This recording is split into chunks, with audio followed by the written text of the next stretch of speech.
Nós estivemos recentemente em Brasília para falar com o secretário adjunto de Educação do Distrito Federal e queríamos trazer para casa hoje mais detalhes da indicação que eu e o deputado Coronel Mocelin fizemos, de número 0253.7/2019, para falar sobre segurança pública nas escolas, mas outra vez é necessário usar essa tribuna para tentar desfazer algumas injustiças retóricas e discursivas que foram cometidas em ocasião da proximidade da data de 31 de março e 1º de abril, data histórica para esse país que marca o início do regime militar.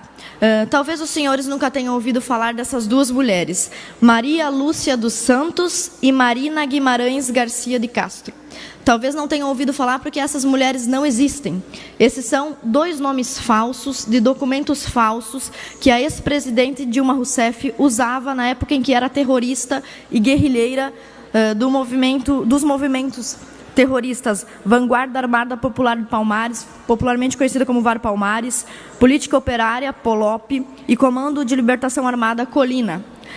Neste momento eu não venho aqui para defender qualquer tipo de comemoração em virtude da data do início do regime militar, 64, mas para fazer o que eu acho que tem que ser feito sempre nessa data, que é solidarizar-me com as vítimas da guerrilha e do terrorismo no Brasil nas décadas de 60, 70 e 80. E por isso eu quero trazer aqui para casa, rapidinho, 2 vídeos curtos com depoimentos de ex-guerrilheiros falando sobre quais eram as atrocidades cometidas pelo movimento de esquerda antes e depois da Revolução de 64. Estamos de volta de frente com o cantor Amado Batista. Você, então, trabalhando na livraria, conheceu ali um monte de gente que tinha ideias de esquerda. Eu conheci os caras e disse que quem anda com quem está fazendo as coisas erradas, isso é errado também. E aí, você ficou 2 meses preso, 2 meses preso, 2 meses de muita tortura. Você foi torturado. Hoje, em épocas de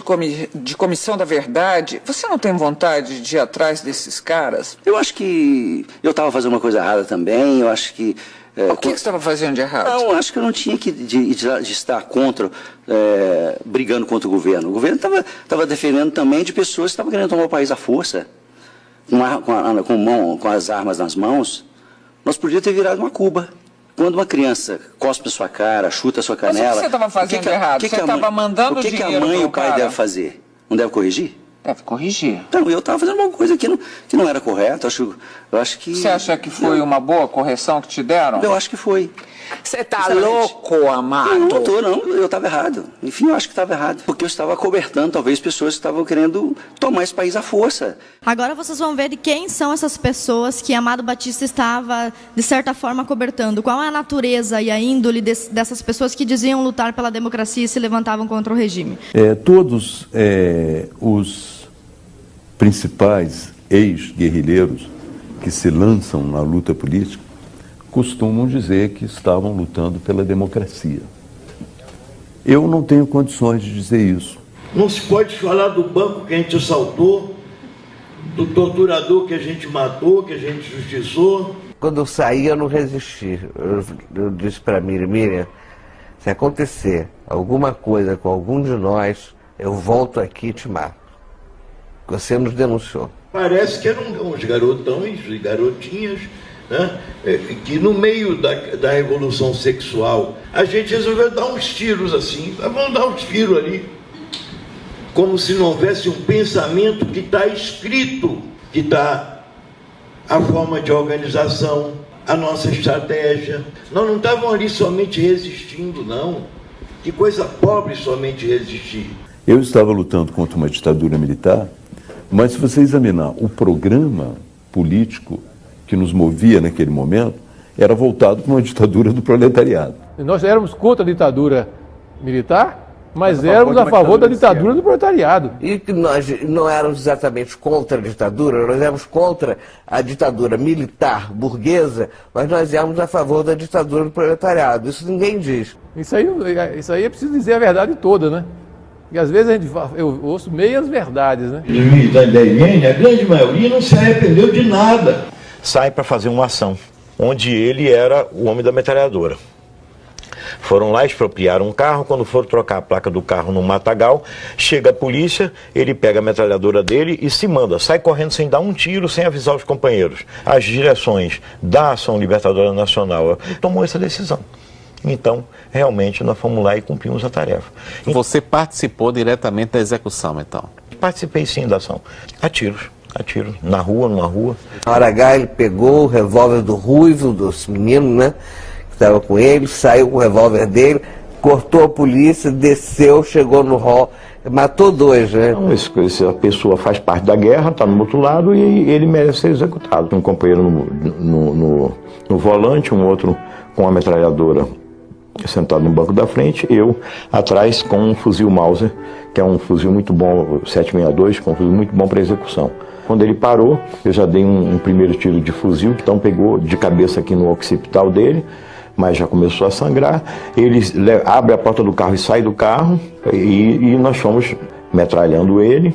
Acertei 3 tiros nas costas dele, aí de repente ele caiu, e quando ele caiu eu me aproximei e com a última bala a gente sempre dá o chamado de misericórdia, que é para saber que a ação realmente foi cumprida até o fim. Então, esses depoimentos que vocês viram aí não são de pessoas de direita, de conservadores, são de esquerdistas e ex-guerrilheiros que, como vocês podem ver, não demonstram muito arrependimento por terem fuzilado, metralhado, assassinado a sangue frio, inclusive parceiros de partido. Vocês viram ali um dos guerrilheiros contando como ele executou um colega guerrilheiro, ou seja, um irmão de causa dele. E como eu mencionei antes, a Dilma, nossa ex-presidente, chegou a usar esses 2 nomes falsos, além de outros muitos como Wanda e Estela, e ela participou do POLOP, um grupo revolucionário cuja sigla significa Política Operária, que depois acabou se desmembrando no Colina, porque o POLOP, segundo alguns membros guerrilheiros, era um grupo ameno demais, e Dilma então passou a fazer parte do grupo Colina. No Colina ela conheceu Cláudio Galeno de Magalhães Linhares, o primeiro esposo da nossa ex-presidente, que, por exemplo, ficou conhecido por sequestrar um avião do Uruguai, um avião brasileiro, e descer com esse avião em Cuba, com 92 brasileiros dentro. Então, essa é a índole das pessoas que hoje usam o espaço que tem, o espaço de fala, espaço político, para acusar o regime de ter sido autoritário e violento.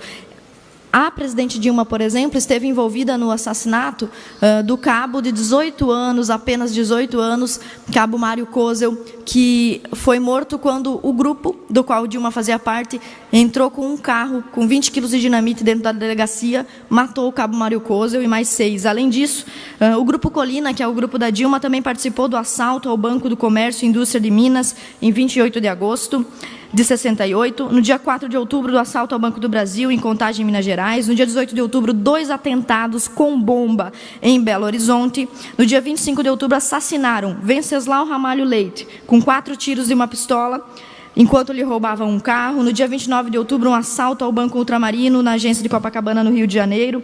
Esses foram apenas alguns crimes. Além do assassinato do cabo Mário Kozel, foi assassinado também o subinspetor da polícia, Cecildes Moreira de Faria, que deixou uma viúva e 8 filhos. Além disso, nós temos documentos nesses 3 livros que eu trago aqui para vocês, inclusive 2 livros de esquerda. Um deles chamado Apoio de Cuba à Luta Armada no Brasil, e 1964, O Elo Perdido, falando sobre uma lista infindável de crimes. Então eu uso essa tribuna na data de hoje para prestar a minha homenagem às vítimas, aos inocentes que foram metralhados, fuzilados e executados pela guerrilha armada de esquerda no Brasil. Por favor, deputado. De fato, ninguém aqui quer uma volta de um regime militar, mas a gente tem que fazer justiças, né? E atitudes como a da Dilma, naquele momento, de falsificar identidades, isso era uma prática comum. E muito se fala que muitos foram desaparecidos, né, porque eles foram enterrados com identidades falsas. E como indigentes, porque como eles estavam com identidades falsas, ninguém achava a família daquelas pessoas, né? Então, parabéns por estender esse tema, que é muito importante para a conscientização das pessoas.